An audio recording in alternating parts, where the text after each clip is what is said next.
rapport au exil, alors au Baza condamné, au Baza pour la justice. Moi, je vous dis que non, il y aura une commission qui sera mise en place. Et c'est cette commission-là qui aura à déterminer les critères de ceux-là qui vont prendre part à ce dialogue. N'allons pas vite en besogne. Nous allons pas vite en besogne. Mais ce qui est important, il faut retenir que le chef de l'État a déjà annoncé un dialogue inclusif. Parlons également des parrainages. Aujourd'hui, vous faites confiance à la CENCO et les CC pour parrainer le dialogue. Le parrainer comment? Parce que le dialogue sera convoqué sous l'autorité de son Excellence Félix Antoine Tshisekedi Tshilombo en tant que garant de la nation. Mais si les guides des confessions religieuses... Alors il ne faudrait pas utiliser le mot parrainage. Parrainage, ils vont parrainer quoi? Ils seront là comme partie prenante au dialogue, mais pas parrainés. Ils vont parrainer quoi? On a vu le père spirituel se réunir ensemble, on a vu Isbama et quelque chose qu'on ne s'attendait pas, on les a vus ensemble. Parce que vous limitez. Ouais. Vous devez savoir que nous sommes d'abord un pays laïque, s'il faut parler de la religion dans notre pays. Nous sommes un pays laïque, chacun est libre d'adhérer à une religion de son choix.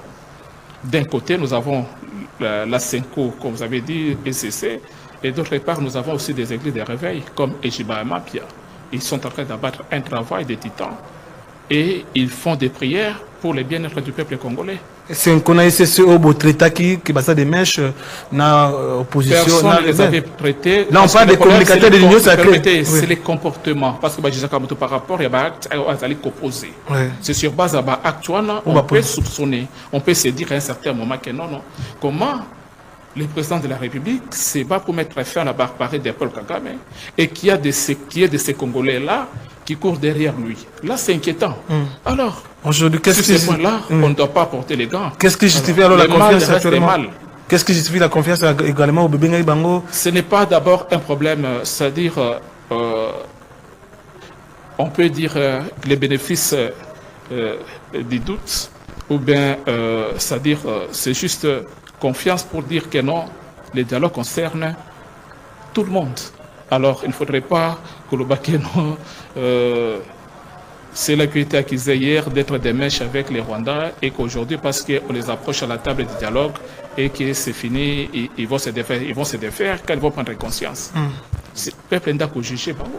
Et ça, parce que Bobby Force est catholique, il DPS pas comme on a pouvoir aller là, voilà pourquoi vous reconnaissez un dialogue, on a pas parlé. Non, je ne pense pas. Si c'était le cas que réellement c'était l'Église catholique qui avait soutenu l'UDPS pour qu'il y ait un pouvoir, je crois que Benga va revendiquer aux ala dans le ministère.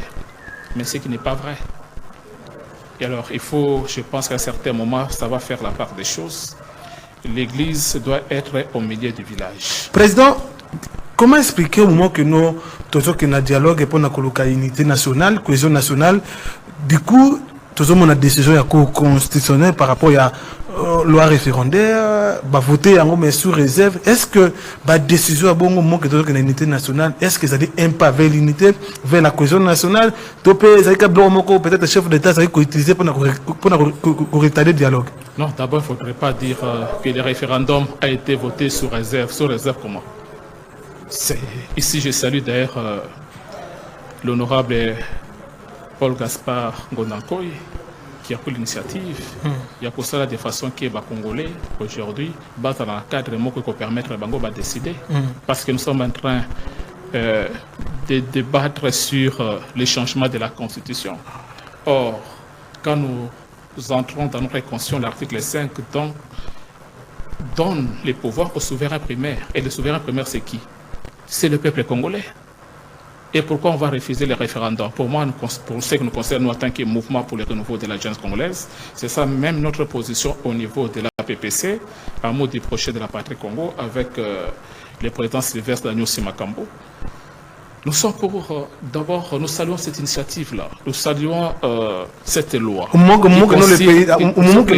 Cette loi, ils ont fixé comment le peuple peut se comporter par rapport pour décider pour la lobinaï. Alors, au moment où quoi? Au moment où vous souhaitez que l'opposition annule marche, vous prévu pour combattre l'unité à travers des décisions au chef de l'État qui vous profiter beaucoup de décisions. Il ne faudrait pas qu'on fasse la confusion à ma camp. makambo etali marche wana ezali initiative ya bango moko. Non, écoute, ma paix spirituelle, pour la unité. Ça n'a rien à voir avec nous qui sommes de l'Union sacrée de la nation, parce que nous aussi, on avait prévu une marche. C'était le 22 juillet, si je ne me trompe pas. Oui. On avait aussi prévu une marche. Alors, ce n'est pas pour dire que non, ceux qui barrent pour ça, c'est parce que non, c'est parce qu'ils n'ont plus rien à vendre au peuple congolais. Ils n'ont plus rien à vendre.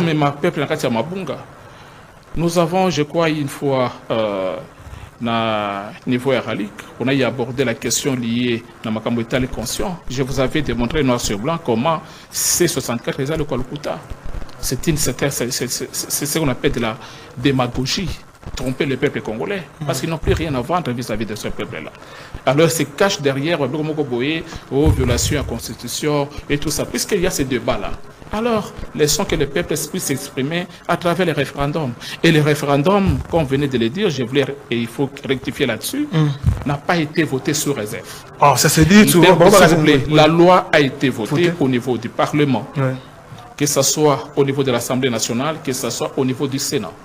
Et cette loi a été envoyée au niveau de la présidence. La présidence a envoyé ça au niveau de la Cour constitutionnelle.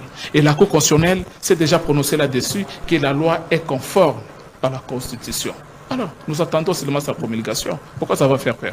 Pourquoi on veut empêcher au peuple congolais de pouvoir s'exprimer? Une marche de l'opposition est prévue le 15 août sur Félix Tshisekedi. Ne pouvons pas le dire. Peu importe les dates, ce n'est pas ce qui préoccupe le peuple congolais. Ce n'est pas ce qui préoccupe les gens qui sont sous les bottes de l'ennemi. Non, pas du tout. Juste parce que il y a ma père spirituel, il y aura dialogue. Ce qui importe, s'il vous plaît, s'il vous plaît. Parce qu'il ne faudrait pas que et comme le dialogue et comme marchandage, c'est-à-dire et comme il faut faire des chantages, il faut faire ceci. Non, pas du tout. Le Congo, la RDC, la République du Congo n'appartient pas à une poignée de gens ou à une catégorie d'un groupe d'individus qui se disent parce qu'ils sont de l'opposition, ils pensent avoir tous les droits et peuvent tous se permettre. Non, pas du tout.